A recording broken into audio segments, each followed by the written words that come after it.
उसने अपने आदमी को आदेश दिया कि व्हील चेयर पर बैठी गर्लफ्रेंड को नदी में फेंक दे, सिर्फ इसलिए ताकि अपनी पहली मोहब्बत के लिए गुस्सा निकाल सके। गर्लफ्रेंड ने नदी में गिरते हुए पूरी ताकत से चिल्लाया, बचाओ, लेकिन वो बिना पीछे देखे अपनी पहली मोहब्बत को बाहों में भरकर वहां से चला गया। उसे ये बिल्कुल नहीं पता था कि ये सब उसकी पहली मोहब्बत की ही चाल थी। उसने जानबूझकर नदी में गिरने का नाटक किया ताकि वो लड़की को दोषी समझे और उससे और नफरत करने लगे। जैसा उसने सोचा था वही हुआ। उस आदमी ने बिना कुछ सोचे समझे नदी में कूदकर अपनी पहली मोहब्बत को बचाया और फिर गर्लफ्रेंड की कोई सफाई सुने बिना अपने लोगों को आदेश दिया, इसे नदी में फेंक दो। शुक्र है लड़की की किस्मत अच्छी थी, आखिरी वक्त पर किसी ने उसे बचा लिया। जब उसकी सबसे करीबी दोस्त ने पूछा कि क्या हुआ था, उसने सच छुपा लिया, क्योंकि वही दोस्त उस आदमी की सगी बहन थी। लड़की जानती थी कि दोस्त हमेशा उसके लिए अच्छा ही सोचती है, इसलिए उसने उसे मुश्किल में नहीं डाला। मैं ठीक हूँ, उसने मुस्कुराकर कहा। दोस्त तो यही चाहती थी कि लड़की उसकी भाभी बने। तुम फिक्र मत करो, उसने कहा। लेकिन जब उसे याद आया कि उसके भाई ने लड़की को कितनी बार चोट पहुंचाई है, तो वो खुद भी बेबस महसूस करने लगी। कुछ समय पहले भी लड़की उसी आदमी की वजह से एक्सीडेंट का शिकार हुई थी। उस रात जोरदार बारिश हो रही थी। दोस्त ने अपने भाई से कहा, can you please pick her up from work, लेकिन रास्ते में उसे अपनी पहली मोहब्बत का कॉल आया। मैं अभी वापस आई हूँ, एयरपोर्ट पर हूँ, बारिश बहुत है, मुझे लेने आ सकते हो? भाई ने बिना कुछ सोचे गाड़ी साइड में लगाई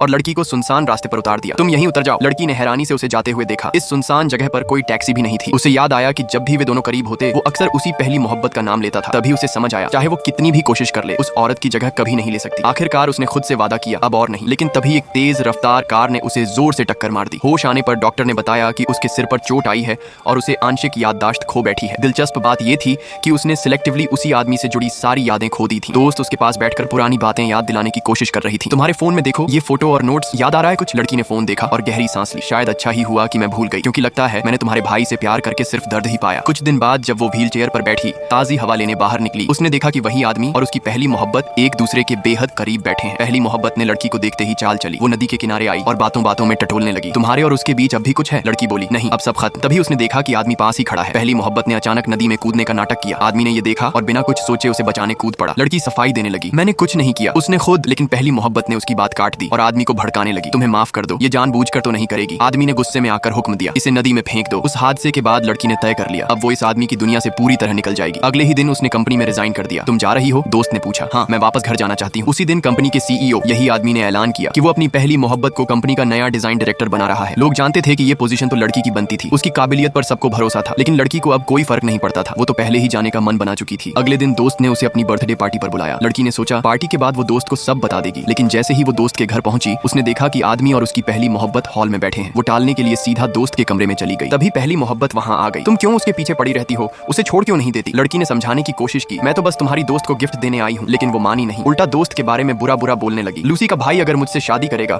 तो मैं सबसे पहले लूसी को घर से निकाल दूंगी। लड़की गुस्से में आ गई और उसे जोरदार थप्पड़ मार दिया। दोनों के बीच हाथापाई शुरू हो गई। इसी बीच कमरे में रखा कैंडल स्टैंड गिर गया और बेड पर आग लग गई। पहली मोहब्बत ने लड़की को आग की तरफ धक्का दे दिया।